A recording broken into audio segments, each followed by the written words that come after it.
This is Gravity Rush.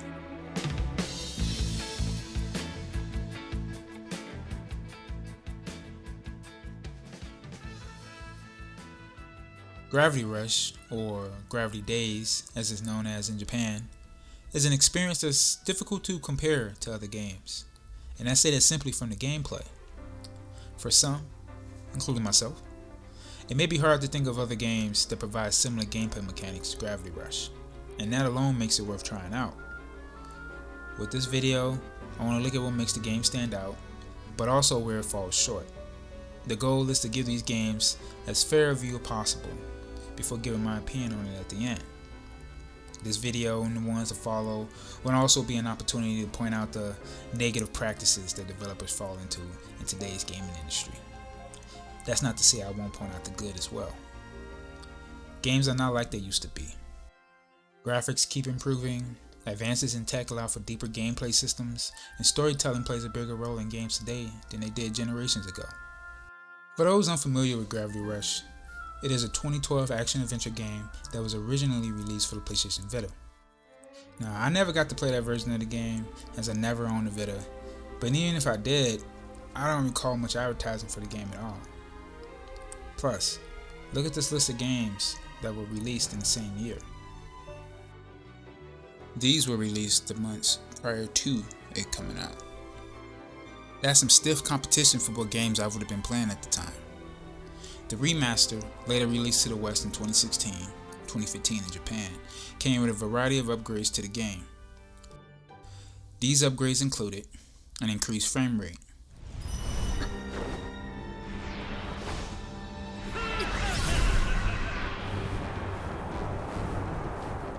improvements on the lighting, draw distance,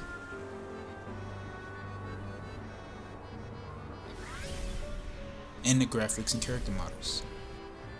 And a cool detail about the models is that the remastered version uses the same types that was used in the sequel, which was still in development at the time.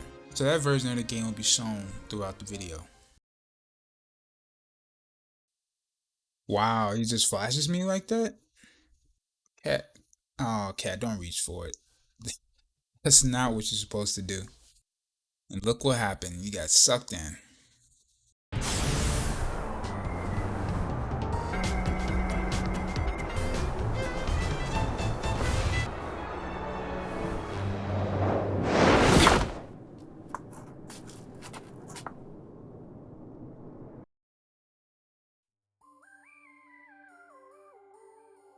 From the moment the apple falls from the tree, you're able to take in the world around you.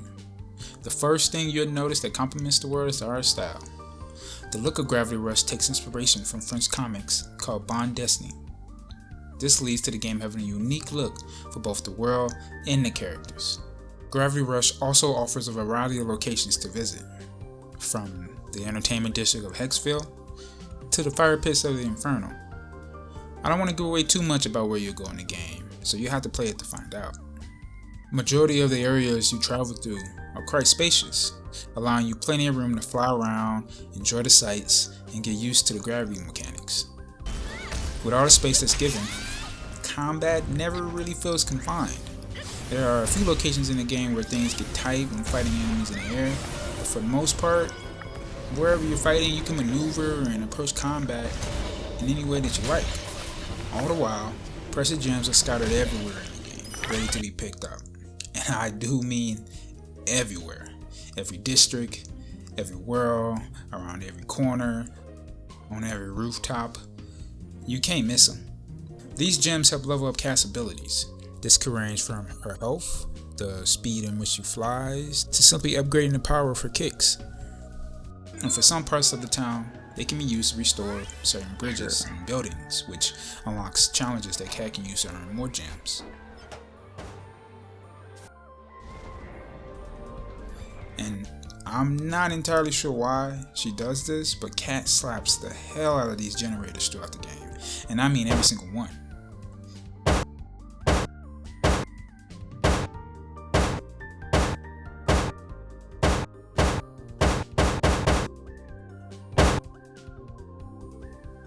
At this point, I don't even know if it's the gems restoring everything or Cat's physical persuasion. With the surplus amount of gems placed throughout the world and earned from quests, powering up Cat is never really a chore, and that's a good thing. The main story is not the longest. I'll say it's around 12 to 13 hours in length. So by the time you reach the end game, a large portion of her skills should be upgraded, and the game gives you a fair amount of options to pick from. More times than not, the gems will be along the path you're taking, so you don't really have to go out of your way to collect them, because you'll run into them one way or another.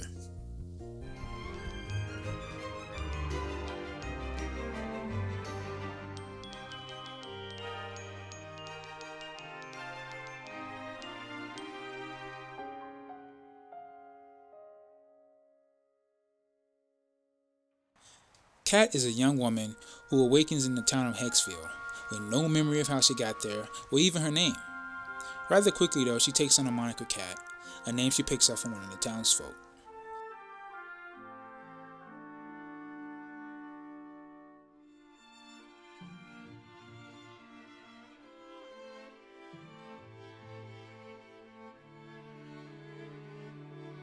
Kat soon finds out that she possesses the ability to manipulate the gravity around her, which she uses to traverse the world, combat the Na'vi, the game's main antagonists, and uncover the mystery around her past.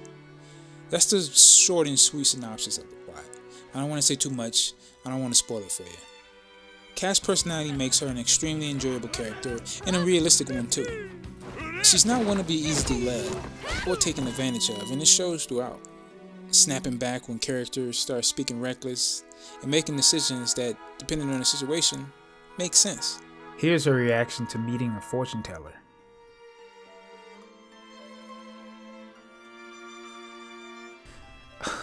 Look at that face. She's like, oh no, she's crazy. And here's her reaction after stumbling across an old man in the sewers claiming to be the creator of the world.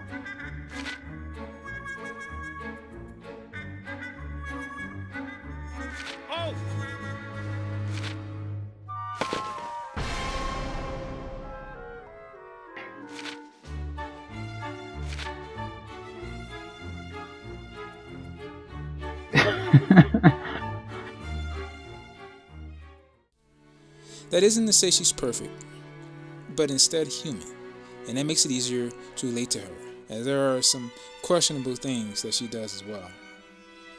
Many of the people you meet around Hexville will leave you wishing that this game was a Bethesda title, and you will see why after seeing this scene, which happens within the first 30 minutes of the game.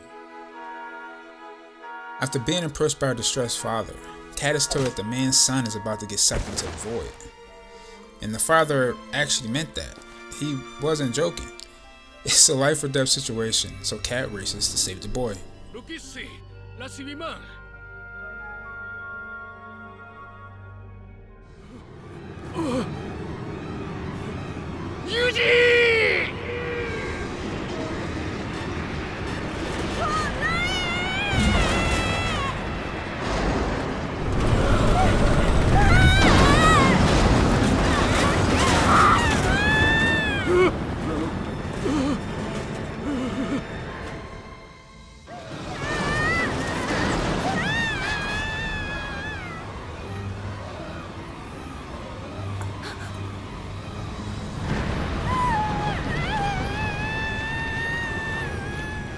This guy tries to be a hero, and sadly he's not the protagonist, so he pays the ultimate price for it.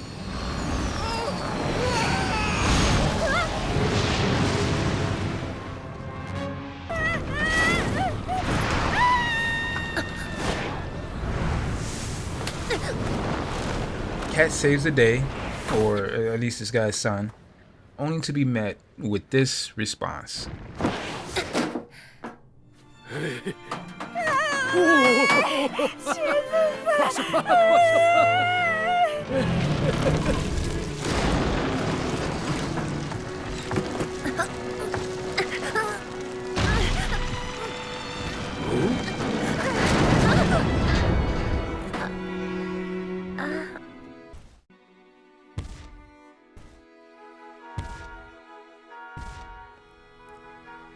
This is advanced levels of ungratefulness.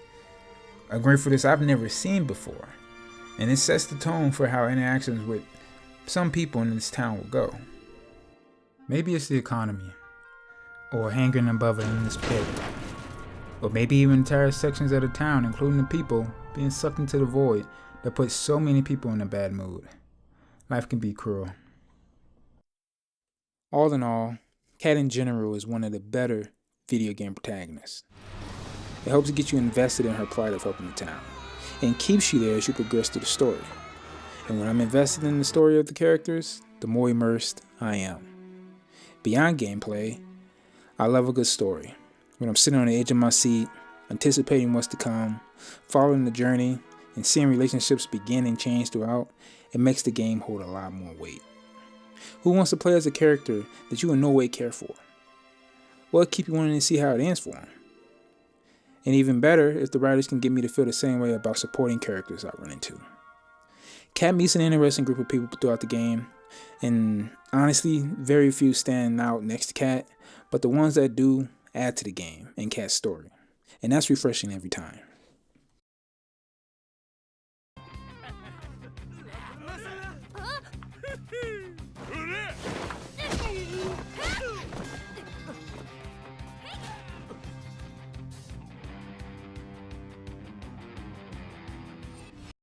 So what's there to do around here? Gravity Rush provides a series of both main and side quests to occupy your time outside of the main story. Quests from random people on the street that you've never met before? Check. Time trials? Check. High score trials? Check. Trials range in difficulty as you progress in the story, and for a few, it will take some attempts before you hit gold. The window for gold can be pretty hard to hit, and it's bound to cause frustration after enough close attempts. But the tight window is also a double-edged sword. Yeah, it'll take more than a couple tries to get gold, but along the way, the challenges incentivize finding faster, better ways to complete them. You'll notice a difference too. Look at my first attempt at the industrial energy race.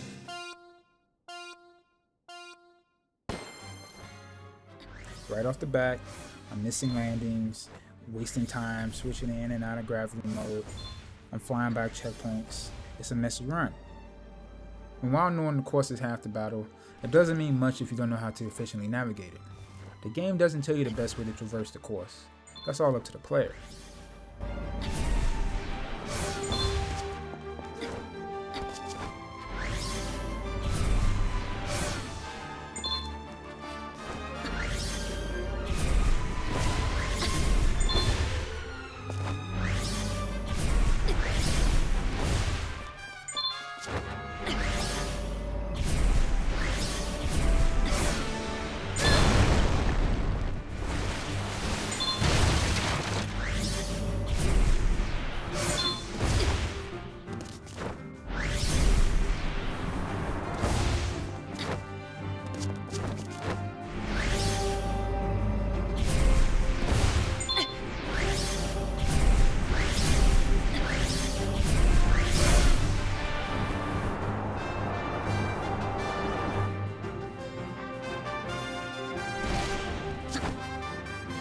It doesn't take long for me to hit that reset and try again. Compare that first run to the successful one. The controls are good, but they aren't the tightest. Even with upgrades, you will overshoot, undershoot, or collide with something in more dense areas.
It's not perfect, but it's much better.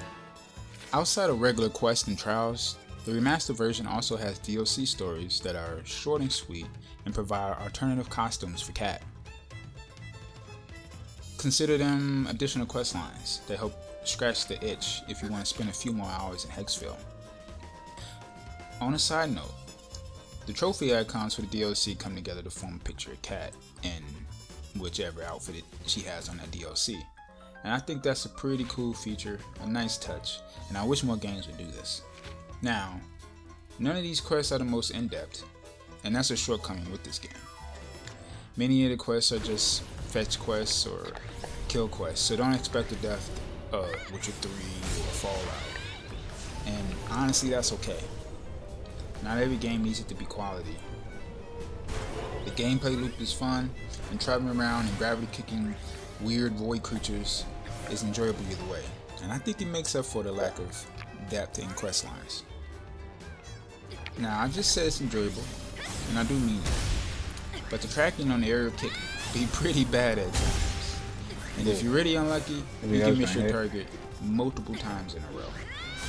It'll happen fighting regular mobs. It'll happen fighting bosses. It'll happen charging directly towards a stationary target. Cat's the gravity queen, but she's also the queen of near misses, and you'll get to see them a lot playing this game.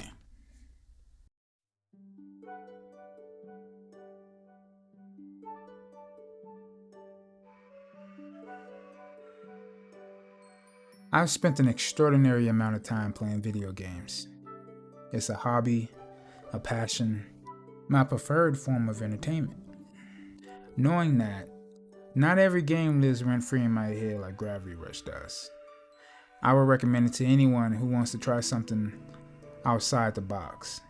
It's charming, creative, doesn't overstay its welcome, and does an amazing job making the gameplay mechanics fun to play and the animations on Cat enjoyable to watch. As she flies through the skies, her body twists and turns in a fluid way. The effects of gravity is seen the moment she deactivates her powers, as she and anything else caught in the field comes plummeting back to the earth. I love the detail that the developers put into her movement and the physics throughout the game. I'm hard pressed to find another title that's similar besides the sequel. It's short by today's standards, but also sweet, with a difficulty that would satisfy the majority of players. And as someone who defaults to the hardest difficulty with every game, it won't satisfy that need for a serious challenge, but that doesn't hurt the game at all. Sometimes it's better to not have to struggle beating your head against the wall trying to get over a difficulty curve. If you have the time, buy this game, play this game, and most importantly, have fun with this game. Because at the end of the day, that's what games are supposed to be about, having fun. If you enjoyed this video and want to see more, then please subscribe. The month of horror is upon us, and I have some scary titles that I've been wanting to talk about, so stay tuned for that.